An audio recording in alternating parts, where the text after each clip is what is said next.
So yes, here we are again, continuing the conversation on the strong Black woman archetype, and how we can work to heal. I've been looking a lot at my maternal line, and today I've brought my mum on to have a chat about just what the strong Black woman archetype means for her, and how it showed up for her, and how it's also showed up for us as a mother and daughter. I thought it would be really interesting to look at that. So my mum. So let me give you a quick introduction. So this is Suzanne, my mother, and she's a counsellor, a grandmother, and she spent a large part, I'd say probably more than 20 years working in service of others, really, going through different mental health disorders, women in the criminal justice system. Maybe you can talk a bit about who you are, Mama. Yeah. Shall I do that now? Yeah, please. So I think that question is such a loaded question, like who I am, and I think I'm all of that. Yeah, I'm many things. So I am a mother, and I am a sister and a daughter, and I have been working in service for a long time with people, even though I didn't really know it. I kind of I kind of have felt like it's been in service to me, but actually I've also been in service to other people. It's been a two-way exchange. So and I'm a counsellor now, which I can't quite believe, but it's true. I am a counsellor, and yes, I can't believe we're here talking about this. It feels like an amazing thing that we're doing. Yeah. So that's me, really. Yeah, it feels right. It feels right to bring this conversation to this sort of platform, because I guess this is something we've been doing together for a long time, talking about this stuff. It didn't start that way, but as we've both been on a healing journey, and looking inwards at ourselves, we've been able to, I guess, cross paths and impart healing within our relationship, wisdom, and I feel like we've had so many conversations already just about, in particular, the strong Black woman archetype and what that means, and how we're navigating that, and how it impacts our relationships. So maybe that's where we start. What when I say strong Black woman, what does that mean to you? What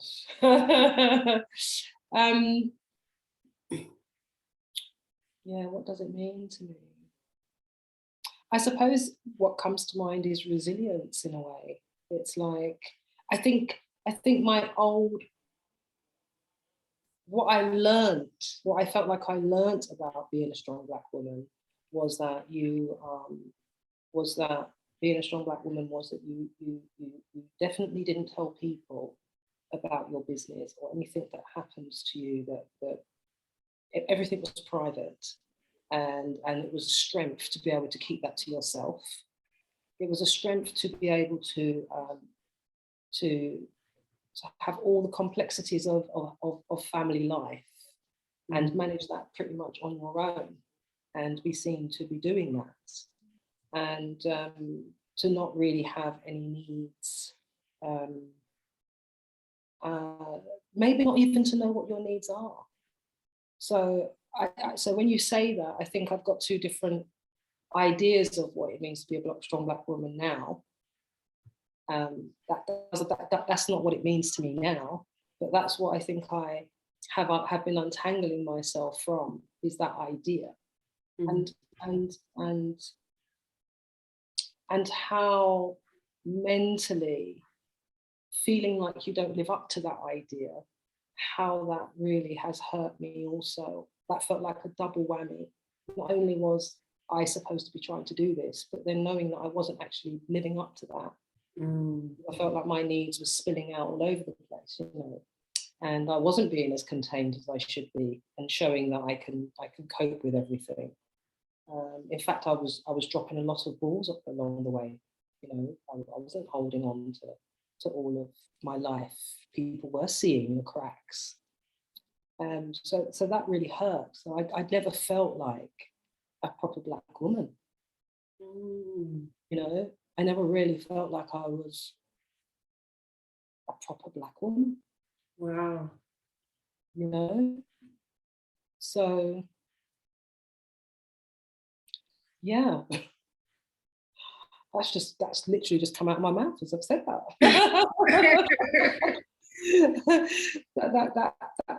that just landed me right there.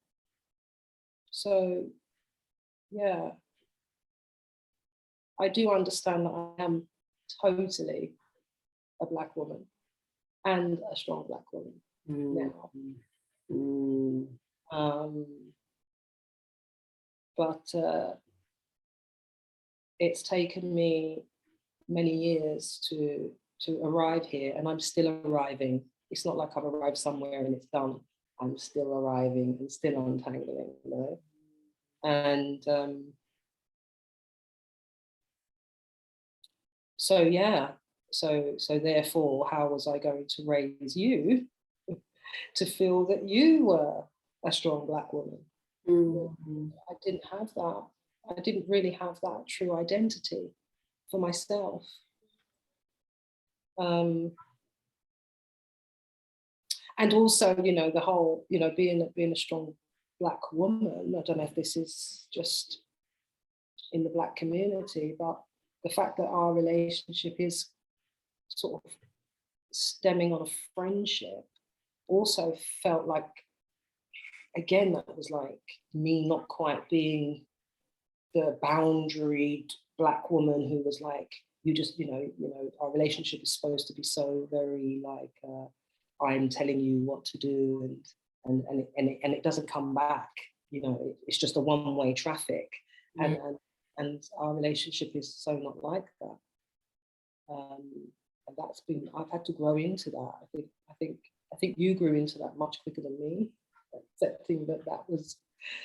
Sorry, am I rambling? Go with it, Mum. It's awesome. But yeah, and I think it's taken me a long time to see other to have that mirrored back to me in my life as well. I've always seen the same types of Black women. They've been the same model as the model I learned, and I suppose that kept mirroring back to me that I wasn't quite there, that I wasn't quite right. That you know, well, that's what I thought I could see when I saw them, you know, running their lives and being in their families. And a lot of them were very private, you know, about their struggles. But now I have Black women who are who are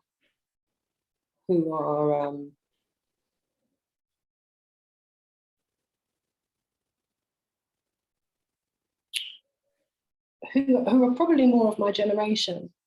So they are a lot more open about what it means to not know yourself and to learn to know yourself, to love yourself, to have a career as well as being a mother.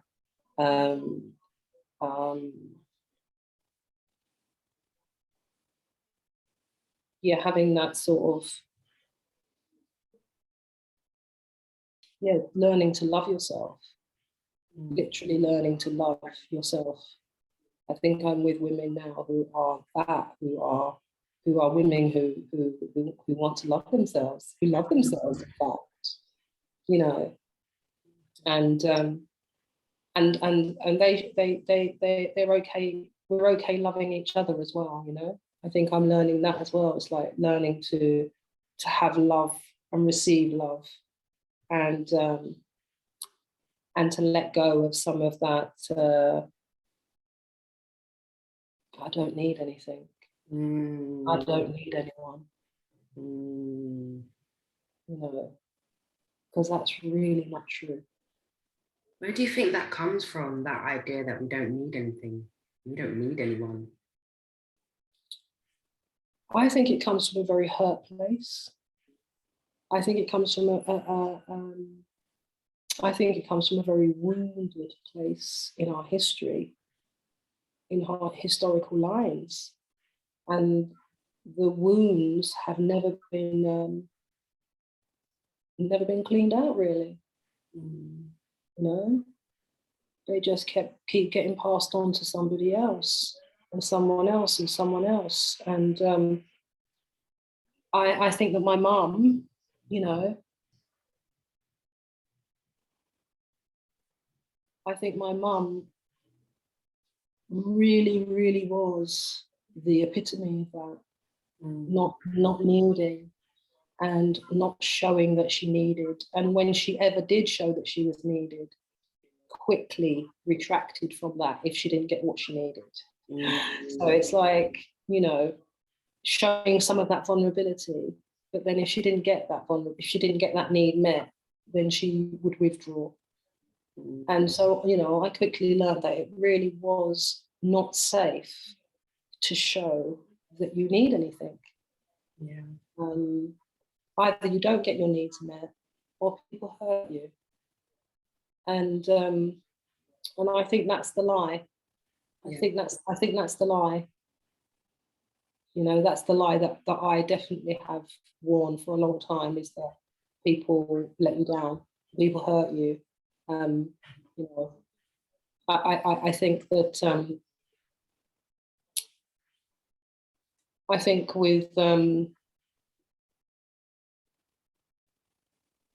I think that when I am coming from that wounded place, I choose people who really can't be there either. You know, so it makes sense that they do mirror that part of me that doesn't trust, because I'm really coming from a wounded place. It's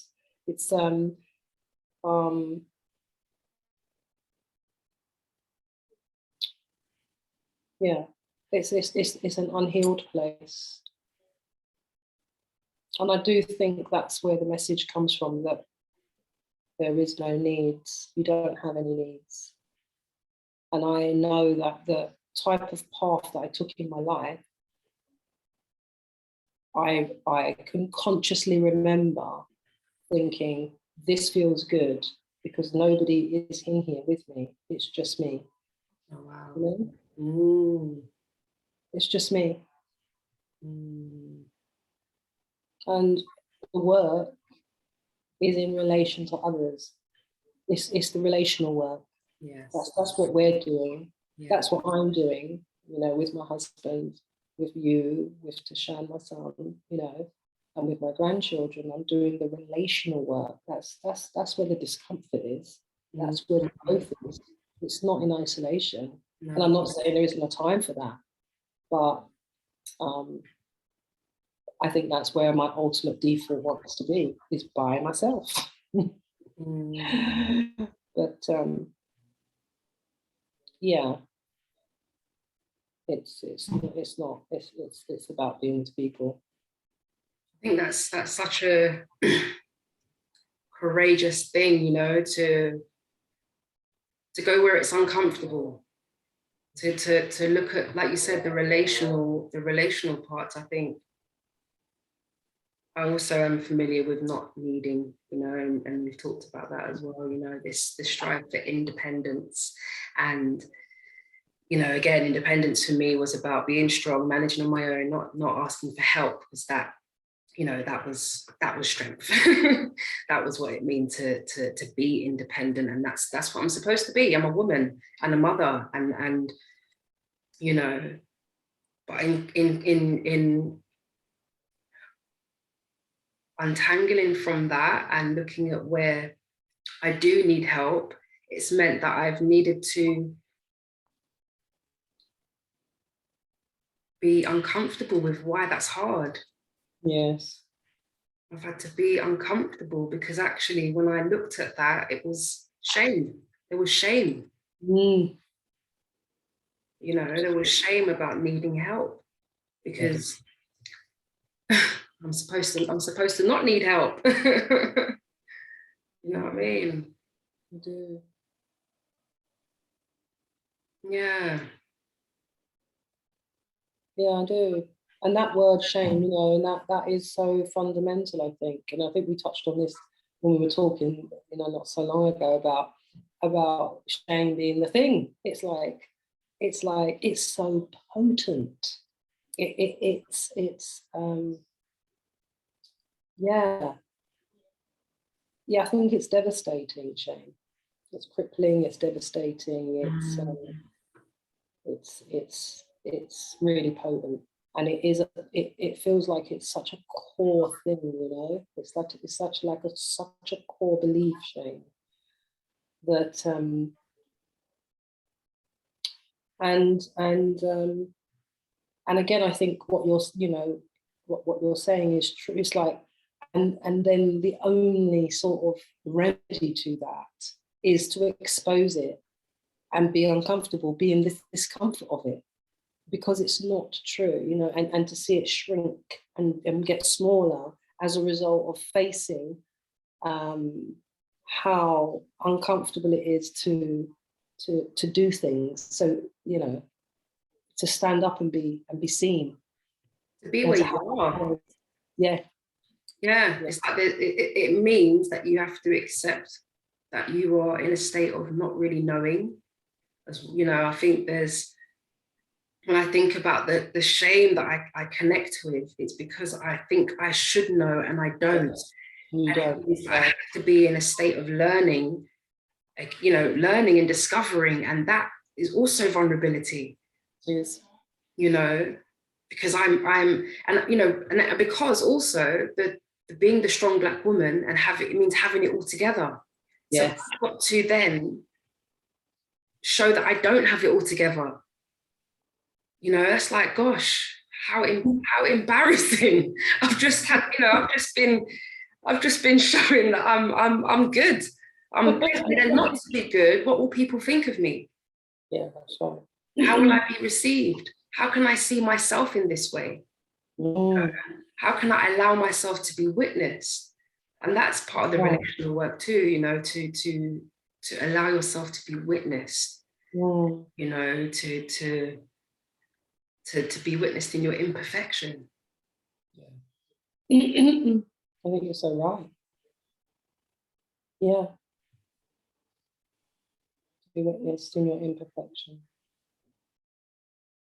Yeah, it's such a, I mean, you know, doing this is perfectly imperfect. You know, and you know, it requires a level of vulnerability and trust that, you know, I don't have all the answers, but it's like the conversation's important because that's where we begin the healing of it, right? That's where we begin to uncover and relate and question. And I think we have to have a degree of openness. And I think, yeah, openness to go into these spaces. We don't know what it's going to uncover, but without the conversation, there's no space for healing it, for healing the things that aren't true. You know, for me, questioning the beliefs, once I, you know, got in contact with the shame and was able to be where I was at, I could then begin to understand where this came from. What is this idea? And I think part of my strong Black woman template was because I left home early. I left home at 16 and I needed to prove that I could do it all on my own. I'm an adult. I don't need you, mum. I'm going to pay my own bills. I can do, you know, I'm going to get a job and I'm going to show you and all the other strong women who, you know, had their own judgments about me leaving home so young, that I could make it. You know, I can make and create this life and be all right. So when there was difficulty, I couldn't speak on that because I made a commitment to myself that I was going to be all right and do it on my own. So I couldn't admit that I'm struggling, couldn't admit that I don't know what the hell I'm doing, and that I need help, you know, and yeah, not just that, it's like also looking at my grandmother and, you know, Nanny, and seeing how she was doing that. She was doing the same things, you know, getting on with it, struggling, but not asking for help. You know, I remember a thing that I always have about her is that she was so strong. She always used to carry, you know, a 6-pack of water. We'd jump on the bus with the shopping, bags and bags of shopping. She would not get a cab. She'd be like, no, we're going to get the bus. And I think, oh, she's so strong, but she was struggling. It was a lot for her, you know, but she wouldn't dare admit that. And I, yeah, used to do the same. I'm going to carry all these bags and not, you know, it's almost metaphorical, isn't it? The carrying the bags, burdening yourself with something which, you know, it maybe could have been done in parts. It could have been, did it all need to be done at once? You know, I don't know, you know, I can get carried over that sort of thing. But it, you know, it's just like, yeah, how we load ourselves with all these things, and it's not necessary. Yeah, it's not necessary. But you said something earlier about, you know, safety, and I feel like I keep coming back to that, because in order to admit where we are, we have to be vulnerable, and vulnerability, again, is another thing that we label as weak, you know? So in order to be vulnerable, we can only allow it in places that we feel safe.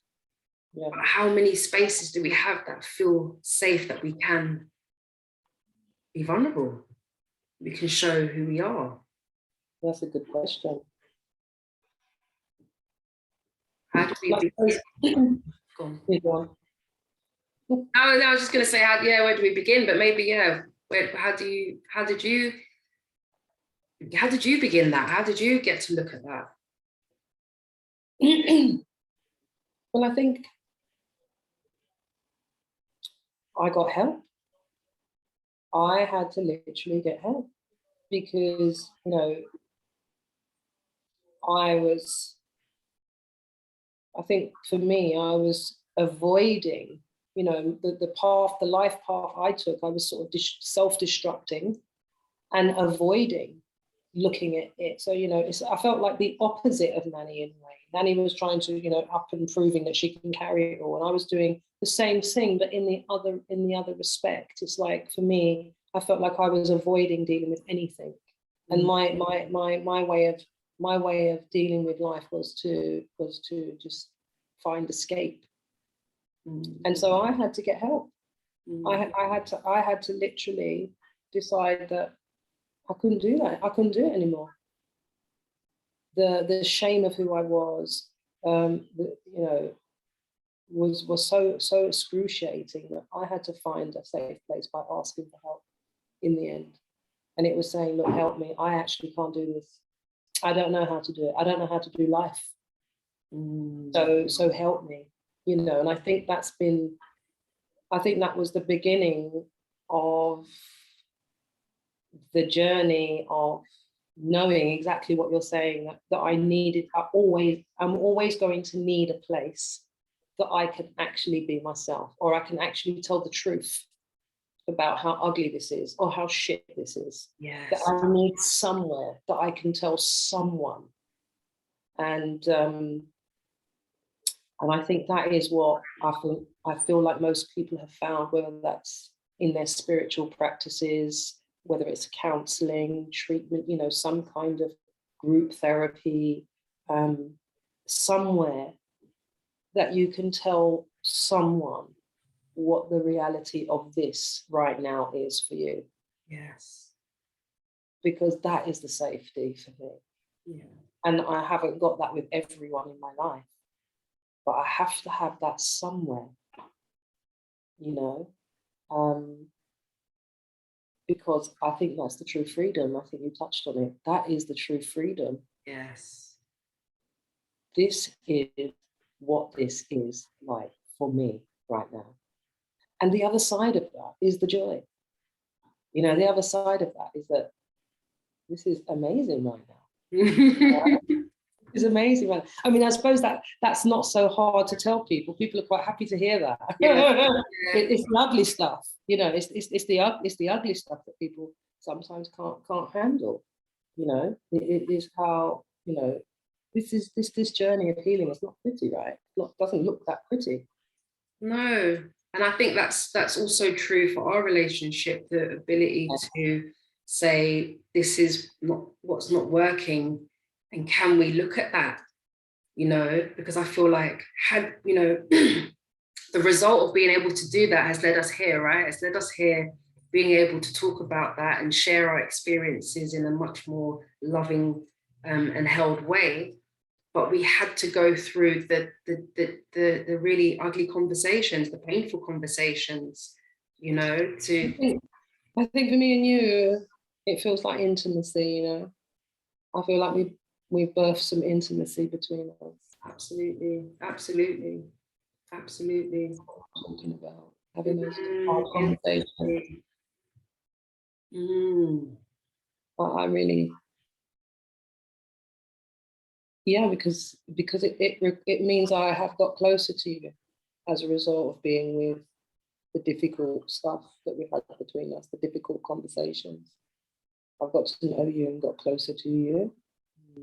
And I don't think I was able to hold that intimacy before.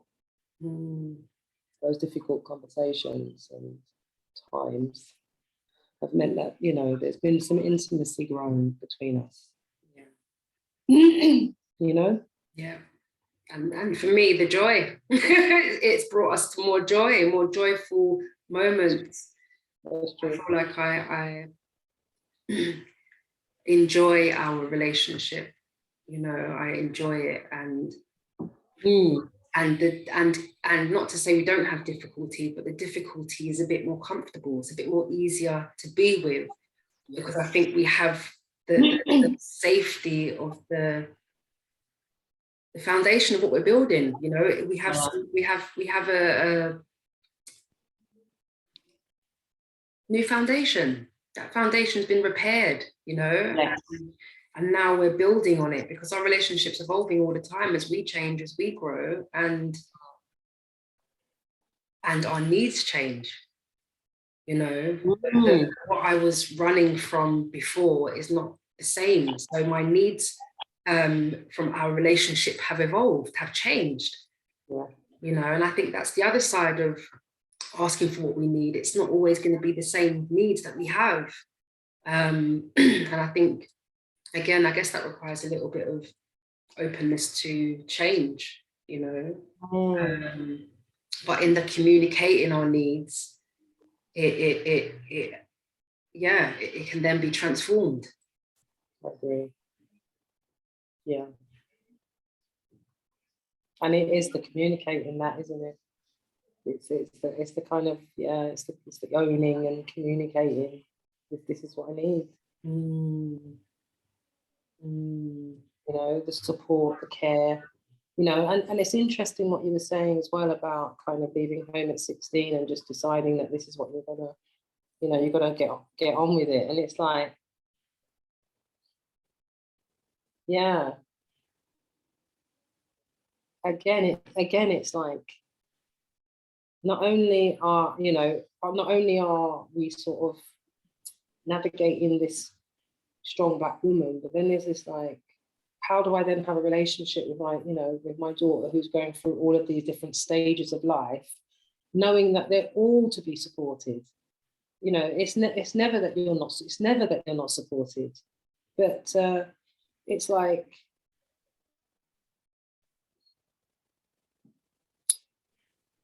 I can really see how important it is that you are connected to yourself when you're having children, that you know you have children, that you know what your own needs are, and you're able to navigate some of that yourself alongside having children, because the responsibility and the support is ongoing. It's like we've just evolved, you know. I know our relationship has needed to heal and stuff, but what you were saying about us growing, it's like now it's evolving as we're growing. Yeah, that's exactly right. You're right. You're so right. It's like it's our relationship is evolving as we are evolving. Yeah. And there's no ifs, there's no shoulds and musts. It just is, you know, that we're just going with whatever comes next as we're growing. And that does feel beautiful, actually. And it feels, you know, there's something about it that feels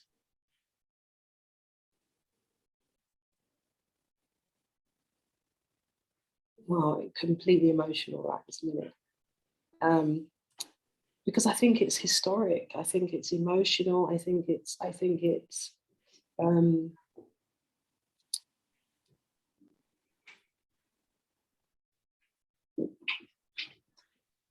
it's the dream come true in a way for me, because I remember thinking, you know, growing up that, you know, I really want to have something different to what I knew, you know, and I didn't really know that that was possible to be there. You know, and I think that relationship with my mum is one that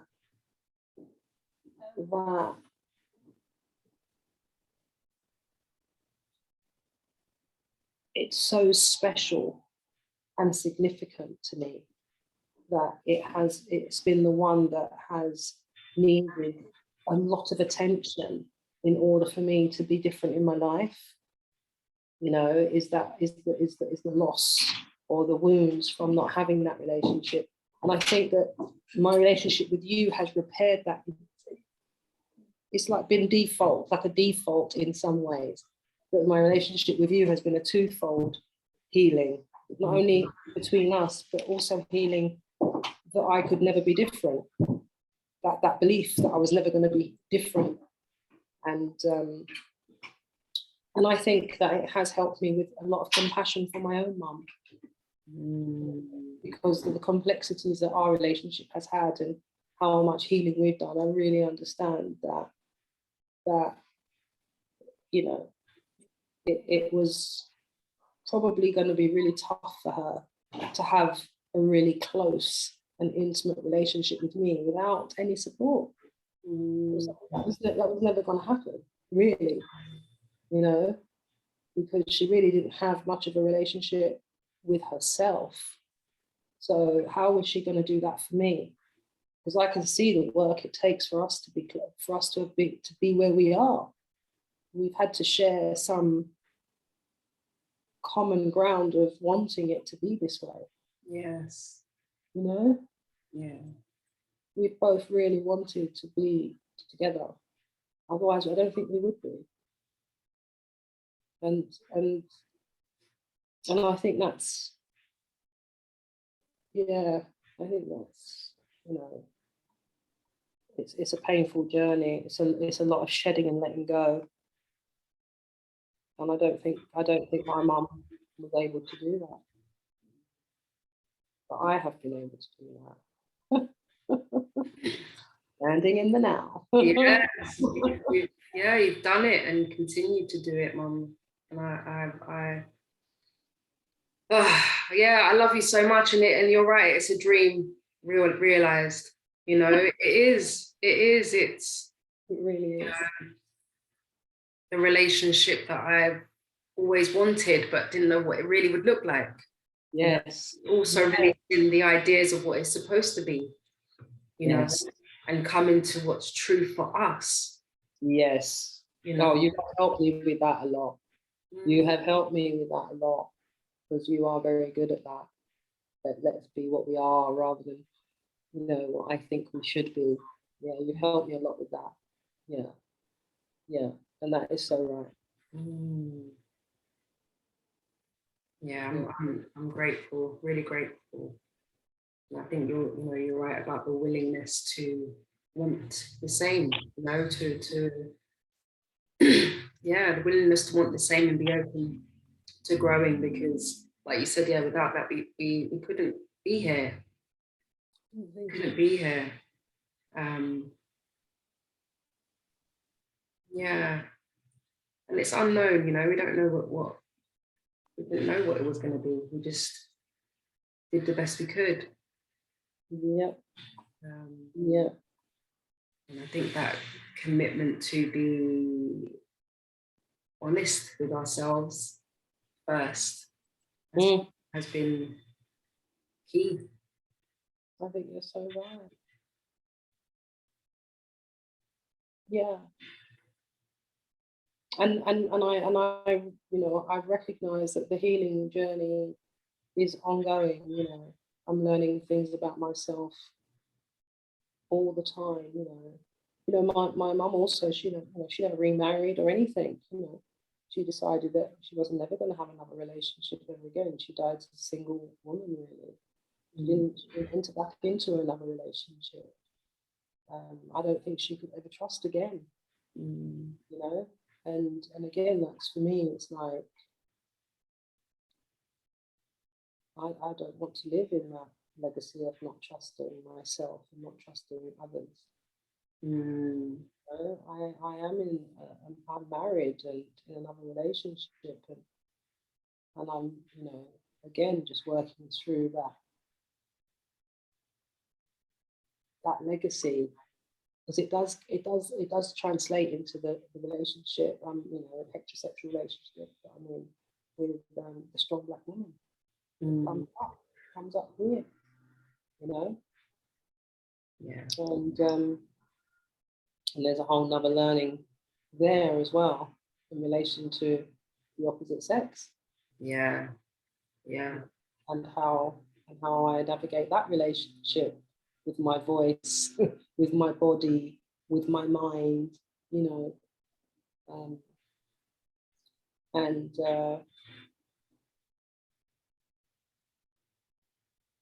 I suppose it's interesting because I think the thing that I'm coming into as well in that relationship, touching into my the intimate relationship, is that I also can see how I denied my sexuality and my sensuality. Like the strong black woman isn't sensual. I don't have a sensual sense of her. Yes. That doesn't really strike me as part of her characteristic, being sensual. And actually, she is. She is so sensual and so gentle, and so yes, it's the other side of me. It's the other side of me that makes up me as a strong black woman. That's yeah. And it's funny because as you said, there's the sensual and the gentle. It for me, it's such a softening. It's such a softer way. Because even when we talked about Nanny and we talked about the strong black woman, we both did this raising of the shoulders, and it's like this firm, tough, straight, rigid. It's like rigidity. Yeah, and I think that's also a strength, or not strength, a symbol of strength is this rigidity, this hardness, which I think is very masculine. Actually, it's like rooted in the masculinity, and you know, the controllingness, and actually, when I think about the strong black woman archetype, it's very much held in the masculine energy. You know, it means to be more in the masculine, and actually it's needing us to be softening into the feminine aspect, which is the gentle, which is the nurturing, which is the soft, you know, and it's the trust. It's the trusting, you know, and that strong black woman is usually like that. It's like checked out as well, you know, I'm no one can't mess with me, don't touch me, don't bother me, I'm good. I'm good. You know what I mean? I'm good.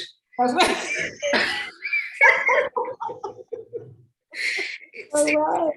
You know, it's not, yeah, it's not soft. And I think, you know, I can see how historically that has been the way it's needed to be, right? It's a protection. It's to protect ourselves from what's going on the outside. You know, when Nanny came to this country, she, you know, there was still signs saying no black, no dogs, no Irish. So, you know, she had to carry herself a certain way and protect her children and her family from what the outside world was telling her to be. Absolutely. Or telling her who she was. Yeah. But I think, you know, this conversation or these conversations that I'm having with us Black women is to look at our heritage and what aspects of that can we bring into the now. You know, we are in a place where there are a lot more opportunity and there's a lot more movement to be who we are and not be so oppressed. Yes, there is oppression, don't get me wrong. There is oppression, there's still racial injustice. Yes, there is. However, how do we navigate the conversation so that it becomes from a place of beginning to heal, beginning to lean more into our femininity, our sexuality, our sensuality, and bring that essence of us into balance with our masculine, you know, and yeah, for me, these conversations are about healing. You know, we can choose to no longer be oppressed or self-oppressed. Self-oppressed, totally. Yeah, or self-abandoned or self-neglect. Yes. We can, you know, we can choose, we can have a choice, we can have a voice. And if we feel that we can't, we can learn. I think that's so right. And again, I think, well, again, there is a myth and a lie, I think, somewhere, well, definitely for me anyway, that in the gentle and the feminine, there's no boundaries. Oh. It's as if the feminine has no boundaries. It's like to be soft, to be nurturing, to be really warm and just in that gentle place is a doormat. Yes. Oh my gosh, yeah. Like, who said that? That's a whole different thing. That is having, you know, that's not the real truth about being in your feminine. No. Your feminine is able to trust and protect and have boundaries and that people adhere to, just as much as that move out my way person part. You know, it's like the myth, isn't it? It's the myth, and I think that's where I'm challenged in a way myself a bit more at the moment, is to move into, is trusting that part, is trusting that within that part I still have boundaries, I can still hold myself, I can still say no, I can still say yes, and it's heard and respected. You know? Being soft and nurturing doesn't mean I'm a doormat. No. Doesn't mean I'm not going to have back, that someone's going to come somehow and take advantage of me. Yeah. That's not true. You know, and that's not true of our, that I think that's also true of our heritage.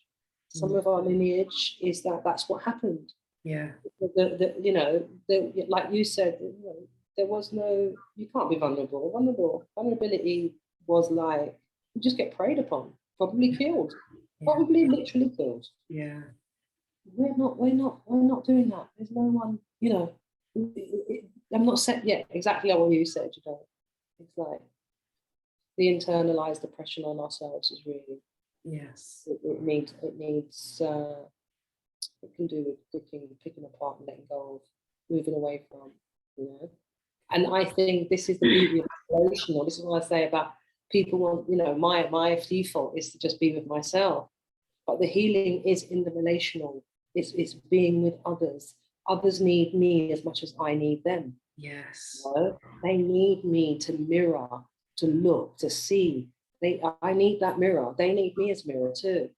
You know, it's a two-way thing. To heal. Yeah. They need to see me healing. Yeah. and to know that it's possible. Yes. And I need them to know that it's possible.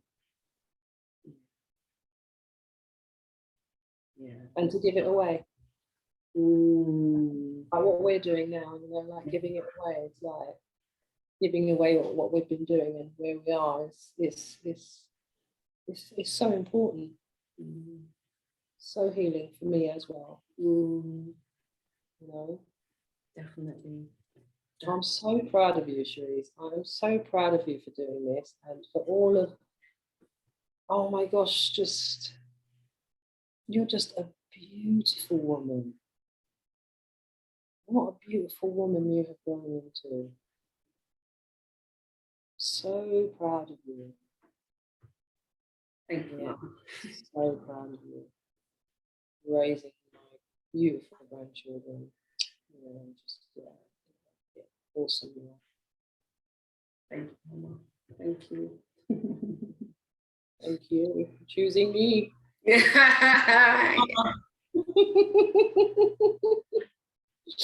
Yeah. Thanks to give me that kick up the bum to get it on, girl. Yeah. You weren't leaving me by the wayside. You were like, no, we were gonna do this journey together, whether it killed us, I think. Yeah. We were gonna heal. We were gonna do it. Definitely. Definitely.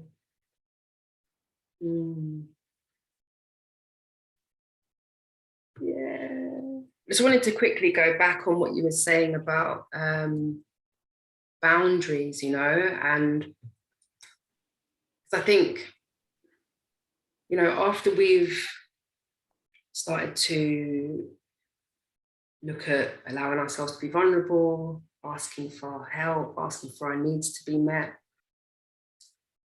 that brings about a change, you know, and change of who we are becoming, because we're not the constricted, rigid person we once was. We're now softening into, you know, being who we really are. And I think with that, it means our relationship change. And it means how people used to relate to us won't be the same. You know, maybe that rigid person also was a people pleaser or a caretaker. I know that I, you know, even in my rigidity, I made myself available for others more than myself. I put others before me. So, you know, along the journey, I'm now reclaiming some of that back to myself. Yes. So it means that I'm having to say no. Yes. And the difficulty with that meant that I was letting people down. Yes. And those people were the ones that benefited from me saying yes. You know, and so and made me feel, not made me feel guilty. Sometimes yes, but actually I would feel guilty for saying no and for putting that boundary in place. And the internalized message would be, you're a bad person. Yes. You know, you're how could you do that? You know, how can you change your mind? You said you were going to do this and you're not doing it. Why are you not doing this thing? You know, you're supposed to do this. That's you know, that's what you're supposed to be doing. And I just think about how challenging it is to stay in your truth, because like you said, to be boundaried is actually, it's the most loving thing that you can do for yourself and for others. It's not just for you, right? It's for them too. And I think the word boundary can mean a brick wall, you know, and actually it's a bit more softer than that, but it's firm still. Yes. You know, it's still firm. So yeah, I just, yeah, how do you feel about boundaries? Sorry. Oh, it's you know, I here I'll quote my grandson actually. You know, my grandson said to me that he said, "Wow, Nana, you've really changed. You say no." He said, "We never used to say no." He goes, you say no now. And it was like, wow. When they say out of the mouth of babes, it really was. There was no judgment. There was just an observation with, you know, just reflecting it back to me. And he actually said, it feels good. So when you say it's a two-way thing, he said, it feels good. It feels good that you're saying no. Because I said yes to everything. And who was right? Yes, no, you know, it was like I'd say yes, and then before you know it, I'd have committed myself to doing all of these things that I couldn't really do. And that I felt I'd tire myself out. And then I'd be exhausted. And that was definitely a cycle for me in my life. I'd give, then I can't give nothing to nobody. Then it's like, no, I'm not available. It's the only way I couldn't be available. It's the only way I could say no was to exhaust myself out, have nothing to give anybody, and then that's good. That's the boundary. That sets the boundary for me, because I'm good for nothing. So, you know, to learn to say no, again, back into this discomfort, back into the, what are they going to think? What is he going to think? Is, you know, what are you going to think, Cherise? What is Maurice, my husband, going to, you know, what are people going to think? Can I bear the discomfort myself? Because it's more in me than it is out there. Yeah. And that's the thing, you know, and people not liking the boundary would be a good excuse for me to not have it, because they don't like it. So just do what they want, really. That's again back to, you know, what you said about the people pleasing. So I think the boundaries are I totally agree with you. Total self-love in that.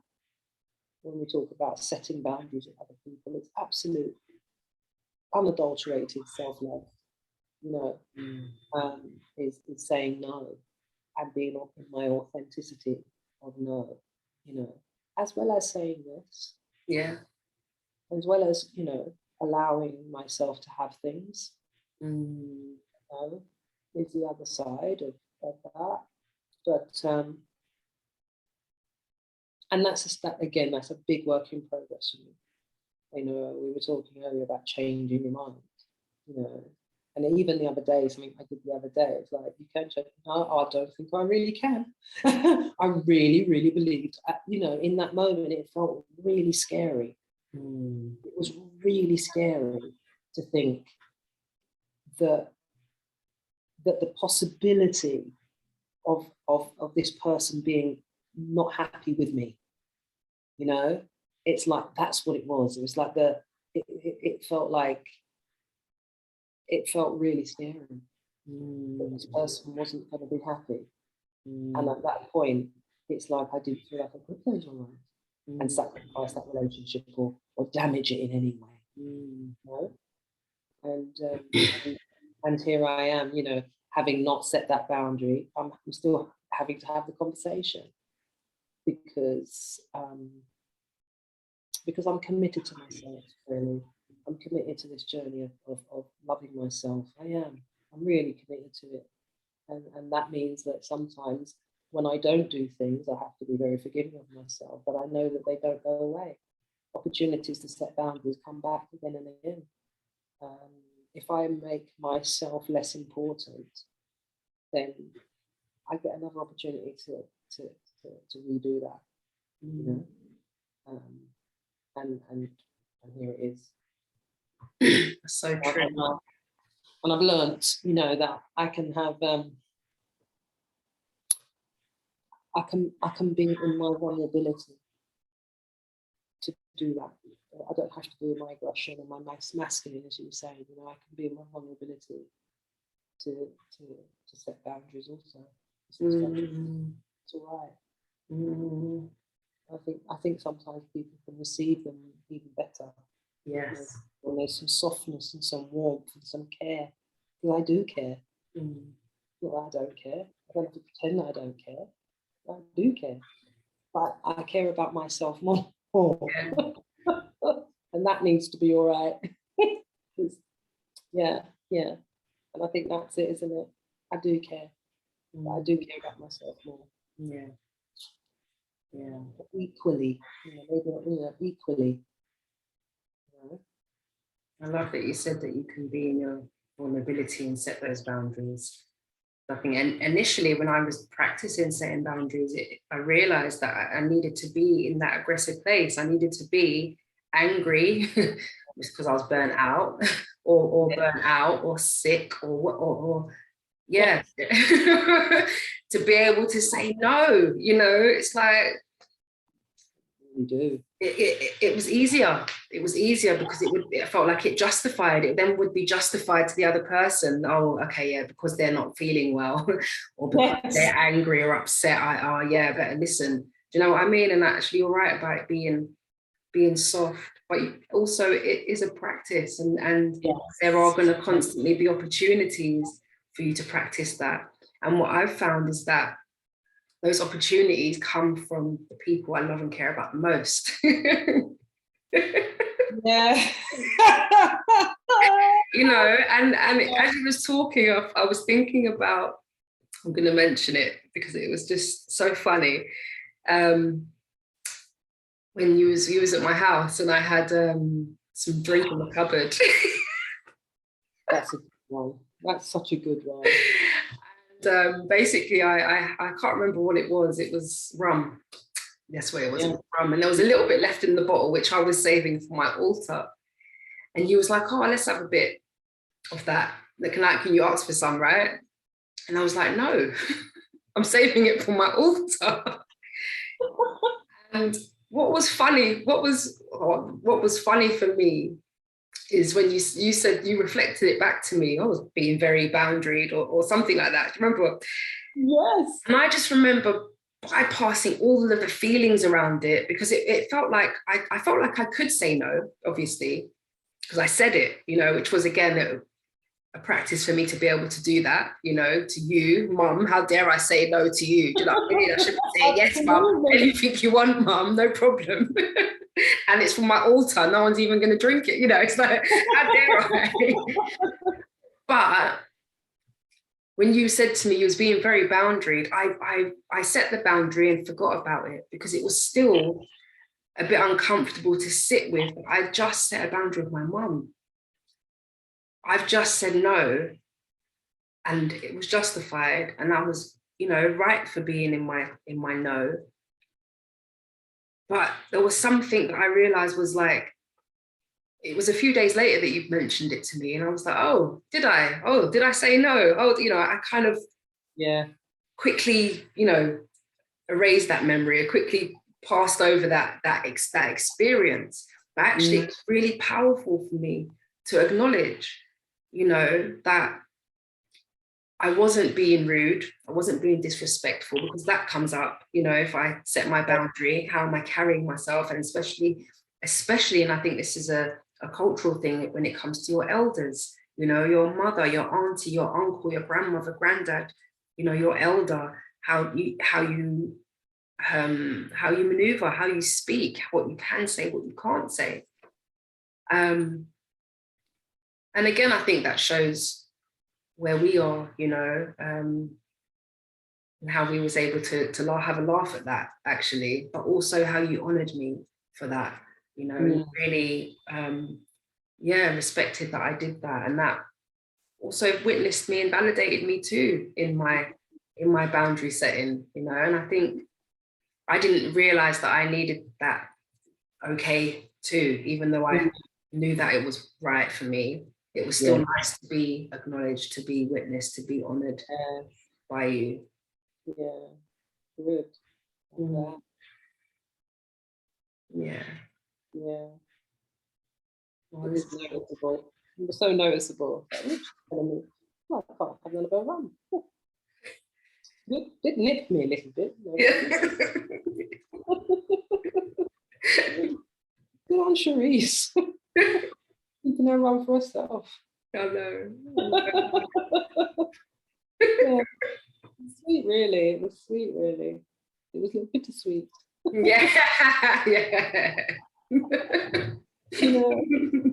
But yeah. Oh, awesome, Mum. I think we could bring this conversation round to an end. I think I feel like we've really touched on some awesome stuff here. That's really helpful, really healing. It's been healing for me. Yeah, me too. I think it's amazing that we can really talk about this stuff together.